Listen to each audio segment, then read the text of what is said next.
Hey friends, guess what? Today I'm going to show you one of name brand wigs' most popular styles. This is Christine by Envy. It is one of their top sellers. I have her in the color Amaretto and Cream, and you guys will not believe this head of hair. If you have ever wondered what it would be like to have potentially 4 times the amount of hair that you've ever had, then stick around. I will tell you all about Christine and my impressions.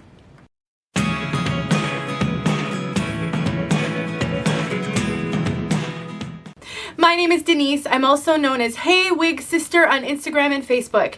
I have hair loss. I do wig reviews, tutorial videos. I have a lot of different content on my channel, and today this is a wig review, and I would like to thank Name Brand Wigs for the opportunity to show you Christine. They did send me this piece. They actually sent me a handful of their most popular styles, their best sellers, and I'll be showing those to you in the coming weeks. So this is not a new style, it's not a new release, but it is a popular one. If you've never checked out Name Brand Wigs, I will put some details in the description. They're a wonderful online retailer. I've been a customer for 5 years. I really do love them, and you should check them out next time you're in the market for a major name brand wig. Let's take a look at Christine from all sides.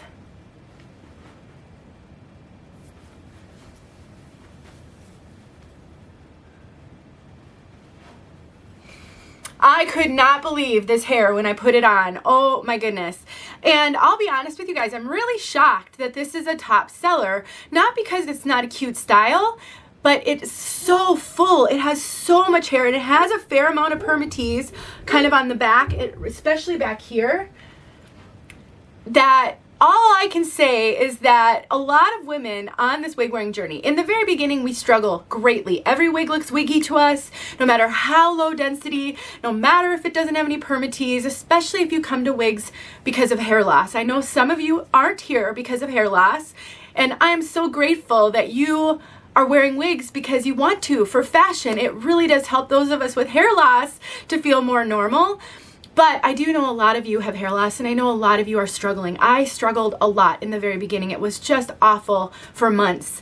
And all I can say is that I have gotten to the point where I really could wear just about anything. I can make just about anything work, and sometimes I just want big hair, wild hair. And that's what this is. If you're brand new to wig wearing and you've been losing your hair for a long time, I would not start with this style. I really wouldn't. I just think this is that dream hair that a lot of us gravitate to in the very beginning, and it just doesn't always go well. Don't write this wig off though for the future, because you might get to where I am one day just really wanting to have fun with your wigs and wear something completely different. And that could be Christine. Now this one does have a little bit of a unique cap construction. I'm going to show you inside the cap for a moment, but what I want to point out, and you may be noticing this if you're familiar with wigs, this one has a right monopart, right going over to the left. Most monopart wigs go from the left to the right. I think this is only the second piece that I have seen that parts this way. So if you're a right side parter and you're frustrated by these monopart wigs, this one will part on the side that you naturally part. And it looks a lot like scalp. Let me show that to you. Now it doesn't have a lace front, so don't pay attention to that part. But I think that this is a double mono. It doesn't say that on the site, but the way that you can't see the knots and it looks so much like scalp there, that's a typical double mono, and it tends to look like this on the inside too. So what we have here, I don't know why it's not focusing, is just this parting space right here. Over on the right, just a fairly narrow parting space, no lace front. So this is one that you're going to want to wear down, swept to the side, or if you like to cut bangs in your wigs, you can cut bangs in this one. Since it doesn't have a lace front, that will definitely hide that. We've got ear tabs without soft velvety material and a lot of hair sewn in on the ear tabs. So you got a lot of coverage on this side. We've got an extended nape, and we've got bra strap or pull adjusters. The rest of this is open wefted. Now, because of the length of this one, I am going to recommend that you carry a wide tooth comb with you of some sort, and you make sure that you're combing through this throughout the day because it definitely wants to tangle. I have noticed quite a bit of tangling on this one, and because of that, here's how I put long wigs on that tend to tangle. I don't dive into them like I do most of my other wigs. I take it by the ear tabs, I flip it around my head, and I put it on this way. And I get the ear tabs situated. That way, I'm not exacerbating the tangling by flipping it all around. So if you've watched my videos and you've seen me put wigs on in the past, I like to dive into my wigs like this, and then I flip my head up. I don't want to do that with this one because that is just going to make the tangles a little bit harder to deal with. So just a little tip for you, if you ever wear long wigs and want to know an alternative way to put your wig on. Now, I mentioned that this doesn't have a lace front and that you should keep the hair swept down so that you can't see that transition line. This piece that I have has some cold setting, also known as cold crimping, right here on the side. This hair right here doesn't really want to lay like it lays in a lot of the pictures or the other reviews that I've seen. If you search on YouTube, Envy Christine, you'll find a bunch of reviews, and I'm struggling a little bit with this front section. I think it just maybe wasn't packed in the box as carefully as it could have been, and that can cause some cold crimping or cold setting. Now, because this is regular synthetic, you're not going to take meaningful heat. You're not going to use a straightener on this or a curling iron or a hot air brush that has metal on it, but you can, if you have a all plastic hot air brush, you can try that. I do have a video where I show how to use an all plastic hot air brush on a regular synthetic to deal with cold setting. Sometimes though, that isn't enough heat. In that case, what you can do is take steam to it. You can use just a regular clothing steamer and maybe a round brush to sort of fix. There's just this funny crimp or bump right here, and I think that is just cold setting based on all the research that I've done.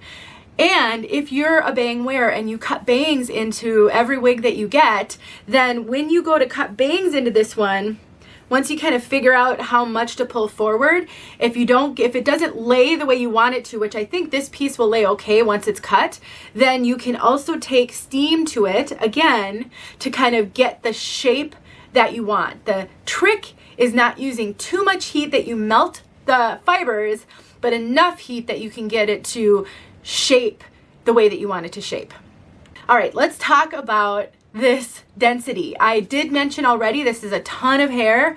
I just want to stress that a lot to you guys. This has a lot of hair and quite a bit of Permatease back here. There really isn't much in the way of Permatease right here, so we don't have a lot of volume going up, but everywhere else there's a lot of Permatease. I think if you are looking for a wig that you can have fun styling, fancy or fun updos, things like that, you know, especially if you can manage this front, because you can't pull the front back because of no lace front. But let me just sort of simulate something here. As long as I can keep that down, I really think you can have a lot of fun with some like half up, half down styles, or even full updos. This is super, super layered, and it's got these big barrel curls. So I do think you're gonna be able to have some fun styling this one if that's something you like to do. All right, let's talk about fit. Envy wigs, in my opinion, tend to run really true to average, maybe even a little generous. I will say this one is running huge. I am really struggling to wear this. I can't wear it without a wig grip. It just doesn't want to fit very well on my head. It is running really big, but these ear tabs are sitting up kind of high. So they're one of the challenges I'm having is the clearance with my ears. The cap and the ear tabs really almost want to sit on my ears. When I put a wig grip on, that does help.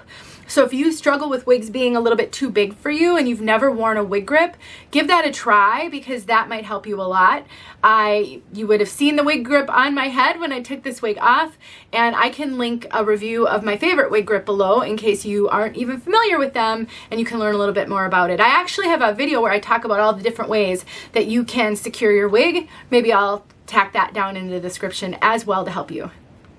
But this one is running very big. I have a lot of extra cap and it's just not sitting super secure on my head. So look below for my measurements and compare them to yours. If your measurements are the same or smaller, this is probably going to run pretty big on you. But if you have more of an average cap size or even average large, this one could be one to check out depending on where your measurements are big. Like I said, these ear tabs are sitting kind of high on me, so the circumference is running really big. I would say the front to nape, so here to here, is running pretty big, but over the top, I would say that part isn't running super large. That's one of the hardest things about wig wearing is I think all your measurements matter, not just your circumference. A lot of people talk about circumference, but I think all of your measurements really matter a lot in how a wig is going to fit you. And so it's really important to try to understand how your measurements differ from the reviewer that you're watching. So when they talk about fit, you have that context to understand what that means to you. All right, let's talk about color. Amaretto and Cream. I love this color. When I first started wearing wigs, I only wore a super dark brown, probably more like this base color. And as I started to gravitate toward highlighted dark browns, this was one of the colors I chose, and I absolutely love it. It's basically a 3-tone blend of, we've got a really dark brown, there's dark brown at the root and dark brown at the base, and then we've got it blended with some medium brown and honey blonde highlights. It is gorgeous. I would say that the honey blonde, let me take it off so that I can speak to it as I'm looking at it. I would say that the honey blonde, a lot of that is just on the top, and I have found that with this color is you got this darker base and all of the highlights sit on top. So it's a really fun color, but it's not highlighted throughout, and that really gives this particular wig like a 2-tone look. And so that highlighting, they call it a honey, do they call it a honey blonde? Yeah, they call it honey blonde. I would say it's not super blonde. It's warm, maybe more like a caramel. It gives it just a little bit of a light auburn tint, but nothing like, it's not like a stark blonde on top of a dark brown. All right, let me get outside so you can see this color outside. Thank you once again to Name Brand Wigs for sending me this piece so I could show everybody. I hope you guys have a great day. All right, friends, here we go. Direct warm sunlight, so this is gonna make this color look a lot warmer. Really the only option that I have right now, so just keep that in mind. Look at the 2-toned. The bottom is so much darker.